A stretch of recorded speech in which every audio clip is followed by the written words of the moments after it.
Today, I'm going to tell you two wild medical mysteries. But before we get into those stories, if you're a fan of the strange, dark, and mysterious delivered in story format, then you've come to the right place because that's all we do and we upload once a week. So if that's of interest to you, please invite the like button to your wedding, but give them the wrong date, time, and location. Also, please subscribe to our channel and turn on all notifications so you don't miss any of our weekly uploads. Okay, let's get into today's stories.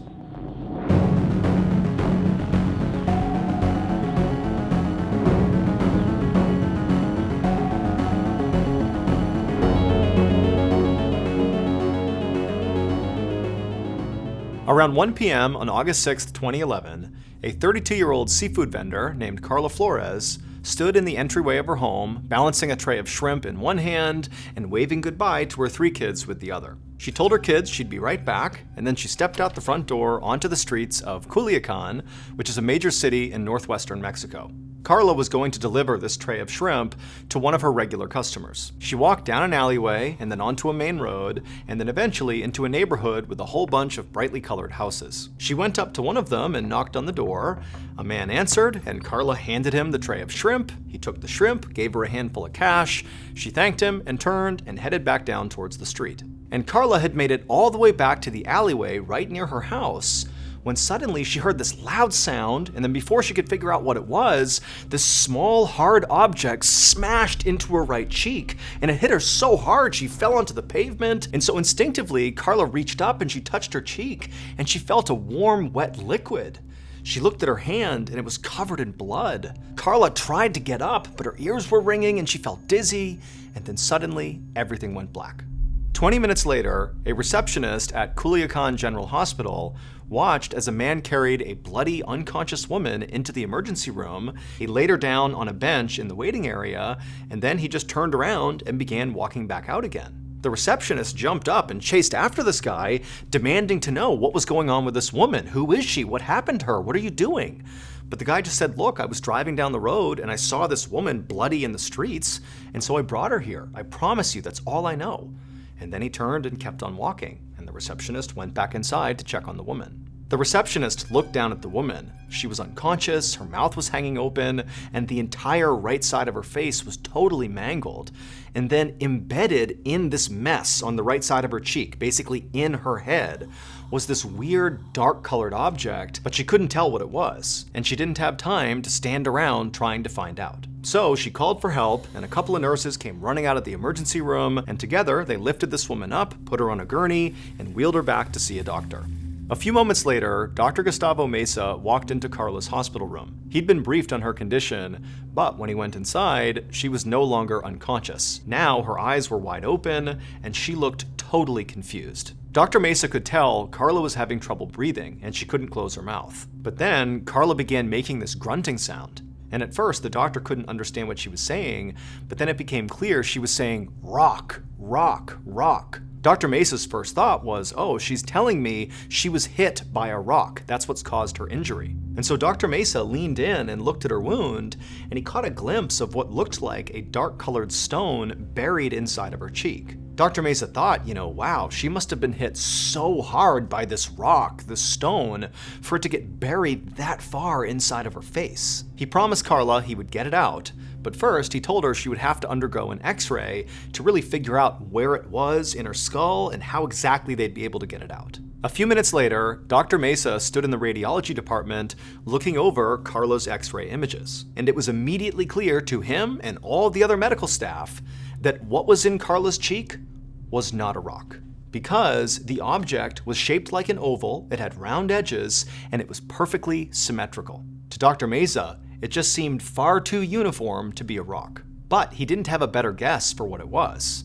All he could tell from the x-ray was this object had broken Carla's upper and lower jaw and shattered several of her teeth, and now this object was stuck between her broken jawbones. Dr. Mesa knew it was going to take surgery to get this thing out, but he needed more information before he felt confident operating. So he ordered a CAT scan of Carla's head to give him a more detailed picture of this object. And when the results came in and Dr. Mesa looked at the image, his face went pale. He couldn't believe what he was looking at, but the proof was right there in front of him. and he knew he would have to do something and fast. So Dr. Mesa ran to the nearest nurse's station and told the nurse to evacuate everybody from the emergency room.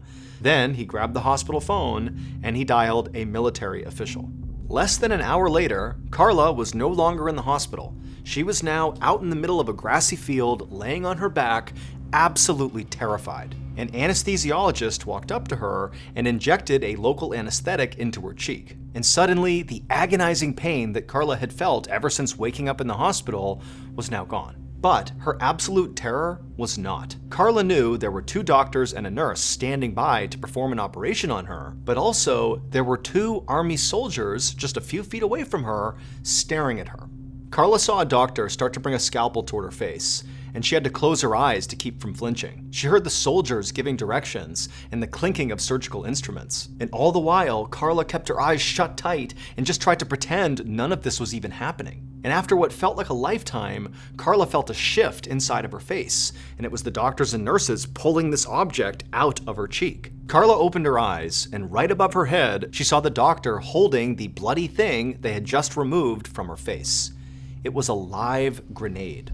That's why she was being operated on, not in the hospital, but out in this open field, because if it did go off mid-operation, it would at least limit casualties. And that's also why the military was called in to tell the medical staff how to handle this live piece of ordnance in the middle of the operation. After the grenade was safely removed from Carla's face, it was disposed of by the Army soldiers. It's believed that the grenade that hit Carla was fired out of a grenade launcher. That would explain the loud sound she heard in the alleyway before it hit her in the face.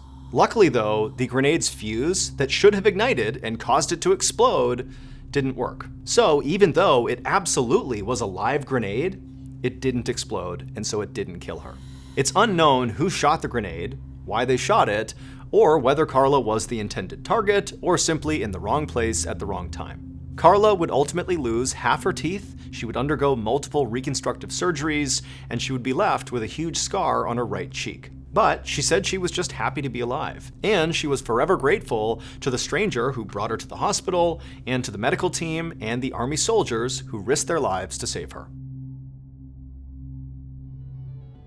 If you don't know this, late last year, we launched a brand new, strange, dark, and mysterious show called Mr. Ballen's Medical Mysteries. And so far, people love it. It is a free weekly show where each week we explore a new, baffling mystery originating from the one place we all can't escape, our own bodies. Topics discussed on the show range from obscure diseases and freak occurrences to totally weird medical mishaps that sometimes result in big, amazing discoveries, and other times result in just unimaginable suffering and death. So, if you're a fan of the strange, dark, and mysterious, then you really ought to give Mr. Ballen's Medical Mysteries a try. To start listening, go look up and follow Mr. Ballen's Medical Mysteries on any podcast platform, and boom, you're in. You got yourself a new weekly show. But if you're super impatient like I am, and you can't wait a whole week to get a new episode, well, with your Prime membership, you can listen to an entire batch of 8 episodes at once, because we release them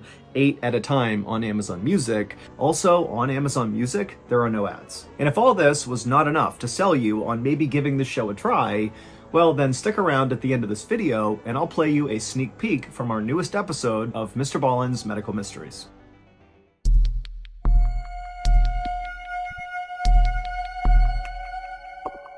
One morning in the spring of 1982, a mother rushed to the reception desk at the Royal London Hospital in England, cradling her 6-week-old baby girl named Claire.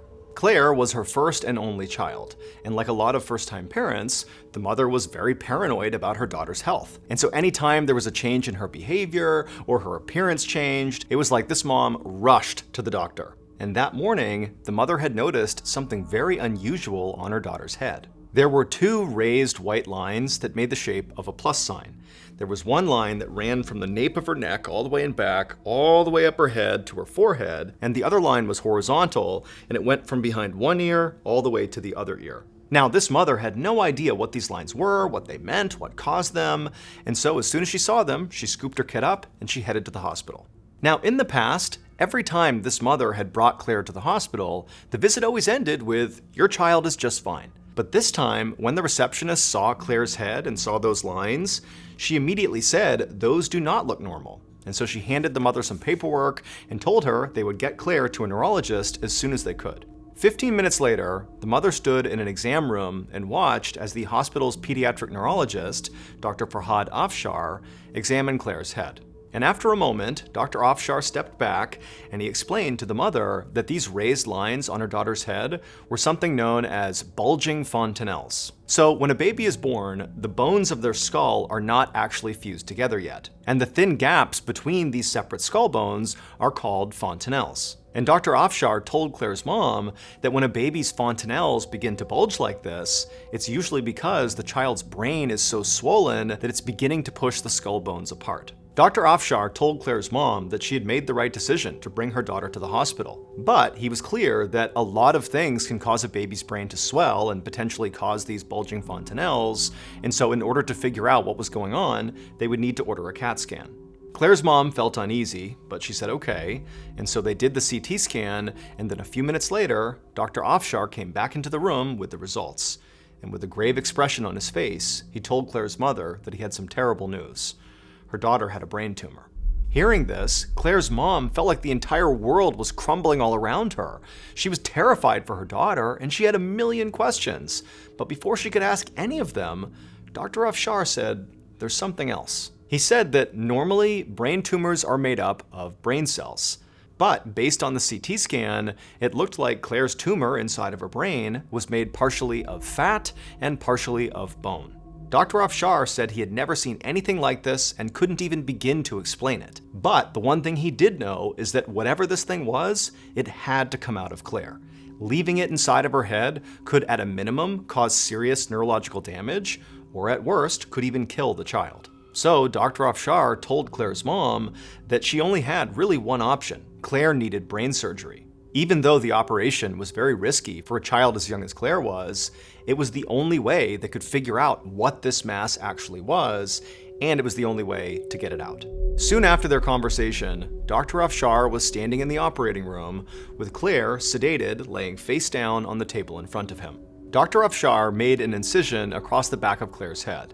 Then he cut a rectangle into her skull, essentially creating a small door. He opened up that door to see the bottom of Claire's brain. He delicately moved the left and right hemispheres of Claire's brain slightly apart so he could reach the section where the tumor was. And that's when he got his first glimpse of this strange mass. He grabbed it with a pair of surgical tongs and gently tugged, and he was surprised at how easily it began to slide out. And slowly it came into the light. And when Dr. Afshar finally got a full look at what this thing was, he was so stunned he just froze, staring at this thing that seemed impossible. And so after setting this strange mass aside, Dr. Afshar closed her skull, stitched her head up, and then sent her to the pediatric ICU. Claire laid unconscious in a hospital bed with her mother by her side for weeks. Meanwhile, Dr. Afshar ordered a genetic test on the mass he had removed from Claire's brain. And it turned out Claire was not an only child like her mother thought. She was actually a twin. And the mass that Dr. Afshar had removed from Claire's brain was her twin sibling's fetus. Claire had an extremely rare condition called fetus in fetu. Fetus in fetu occurs in the very early stages of a twin pregnancy when cells don't divide properly and one fetus becomes enveloped by the other. The enveloping twin looks like a single baby, but they're actually born with their siblings' partially developed fetus still inside of their body. The fetus in Claire's head was 5.5 inches long. It had 2 arms, 2 legs, but its head hadn't formed yet. And Claire's case was extra rare because her twin's fetus was found inside of her skull. In all of global medical history, intracranial fetus in fetu had only ever been recorded 18 other times. And it was thought to be a fatal diagnosis because to this point, all the others who had it had died. But after 2 weeks in the ICU, Claire woke up. And a week after that, she was healthy enough to go back home. And by 18 months old, she had fully recovered and had no lingering neurological problems. As far as the medical literature suggests, Claire was the first person to ever survive having her own twin removed from her brain.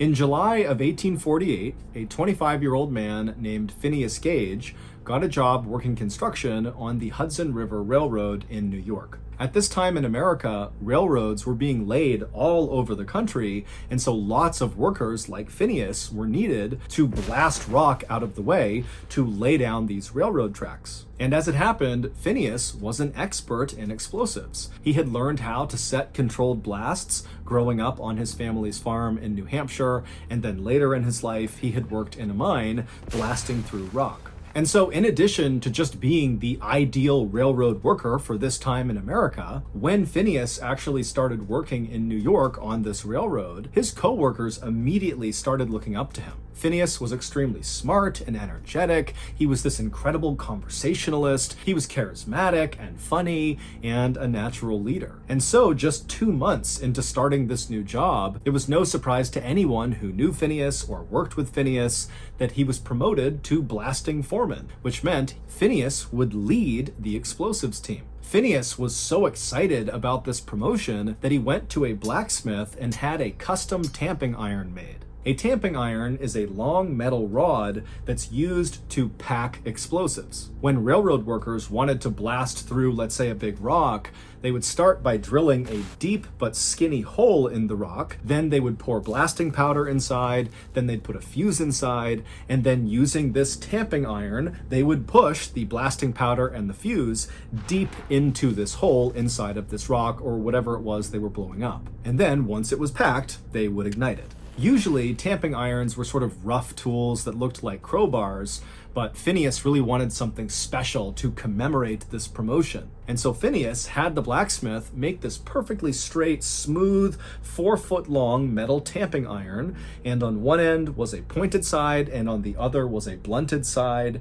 And this rod, it weighed about 13 pounds, and it was about 1.25 inches in diameter. And Phineas loved this tamping iron. He brought it with him not just to work, but basically anywhere he went. On September 3rd, 1848, so not long after Phineas's big promotion, Phineas and his explosives team were blasting through some rock that ran through a forest. And Phineas, he was right up front over the blasting site, helping them prep the explosive. His team had drilled that long, deep, skinny hole into the rock they were about to blow up, and then blasting powder was put inside, a fuse was put inside, and then Phineas took his tamping iron and began packing the powder and fuse deep into the rock. And the way he did this is he used the blunt end of his tamping iron to pack the explosives, which meant the pointed end was sticking out of the rock. And so as Phineas is doing this, someone behind him slipped on a rock. One of his men tripped or something, and so Phineas, with his hands kind of on his tamping iron, turned to the right to look and see what was going on. And when he did this, somehow his tamping iron that was inside of this skinny hole must have nudged against the inside of the rock, created a spark, and ignited the explosive inside of the rock, which meant the tamping iron was basically fired like a missile out of this hole into Phineas's head. It went in his cheek, up behind his left eye, up and out of his skull, and then shot 80 feet away, landing on the ground covered in Phineas's blood and brains. This happened so quickly that for a second after this thing has blown through Phineas's head, Phineas just stood there upright with his eyes wide, and then suddenly a geyser of blood began shooting out of the top of his head, and then Phineas fell backwards onto the ground. When Phineas's body hit the ground, he began having a seizure, at which point his co-workers, who were still kind of shaken up from this sudden blast, they rushed over and tried to kind of position him in a way that he wouldn't hurt himself. But I mean, they're looking at him and he's literally missing half of his head. He's covered in blood, and they're thinking, there's nothing we can do for him but basically wait for him to die. And so all of Phineas's co-workers, who adored Phineas, just stood there very somber watching their boss die. But eventually, Phineas stopped having a seizure, and then he opened his eyes and he looked up at his crew and he sat up and he said, "What happened?" Now remember, half of his head has been blown out by a 13-pound, 4-foot-long metal rod that has shot through his head. And his co-workers, when they heard how clearly he was speaking and how focused his eyes were, they couldn't believe it. How in the world is this guy alive, let alone having a coherent conversation with them? And so the co-workers told Phineas, "Please lie down, we'll get you help, lie down, relax." But Phineas, who still had blood also shooting out of his head, just kind of stood up casually and walked over to the railroad cart and signaled for his crew to take him back into town. And so the crew, they're looking over at Phineas, who now is literally head to toe just red from blood. Still bleeding, but less so, and he's just sitting on the railroad cart waiting for them. And so they walk over to him and they start the slow 1-mile journey into town on this railroad cart. And the whole time they're all kind of looking at Phineas, expecting him to die any second. But instead, Phineas is just kind of looking around with half of his head. And at some point he pulled out his logbook and carefully wrote down what time they were leaving their work site to make sure his crew was accurately paid. And then finally they reached town and Phineas was still very much alive and looking around, acting like nothing had happened to him. And the co-workers helped him to his hotel, and Phineas just sat outside on a chair in front of his hotel, just people watching, while his crew went and got a doctor. A doctor soon arrived, and he too was completely shocked at Phineas's appearance, but even more so was Phineas's eyes. He looked at the doctor, and his eyes were totally focused, like he was all there, totally lucid, looking at the doctor, waiting for him to come over and help him out with his little injury. And when the doctor kind of timidly approached Phineas, Phineas very famously said as he sat on his chair, "Doctor, here's business enough for you." Like everyone else, the doctor fully assumed that despite Phineas's miraculous recovery from this injury, that he would soon die from this horrific wound in his head. And so the doctor moved Phineas up into the hotel, put him in a bed, and then basically made him comfortable. Now, the doctor at this point was not trying to save Phineas. He felt like there was nothing he could do to save Phineas. At this point, it was like mercy. Let's make this as pain-free as possible for Phineas as he inevitably dies from this injury. But Phineas didn't die. He would break out of it and basically be okay again. However, his personality at first, after he came out of this state of delirium, was not really the same. No longer was he this funny, smart, charming, confident leader. Instead, he was this guy who seemed to have lost all of his inhibitions and was kind of childlike. He swore all the time. He would tell people he had these crazy plans he was going to go do, but he would never follow through with them. And he would tell his nieces and nephews these wild stories about himself that were obviously made up and not even close to reality. But overall, he was okay, even though you could see his brain pulsing underneath his skin on the side of his head that had been blown off. And within a couple of years of this injury, those changes to Phineas's personality kind of faded, and he really did become old Phineas. However, there was one unique quirk to Phineas post-injury that never went away. And that was Phineas's kind of unhealthy love for the tamping iron that had blown through his head. After his injury, Phineas kind of stopped making friends, and any friends he did have, he really didn't try to keep those relationships up. He didn't get married, he didn't have kids. Instead, the tamping iron became sort of like his best friend. He took it everywhere with him, even posing at one point with the tamping iron the way you would expect a couple to pose for a photo. 12 years after his horrific injury, Phineas would develop seizures, likely from the injury, and then he would die with his beloved tamping rod right by his side. His case changed neuroscience forever by showing that an injury to the brain could affect specific personality traits. Today, Phineas's skull and his tamping rod are on display at Harvard Medical School.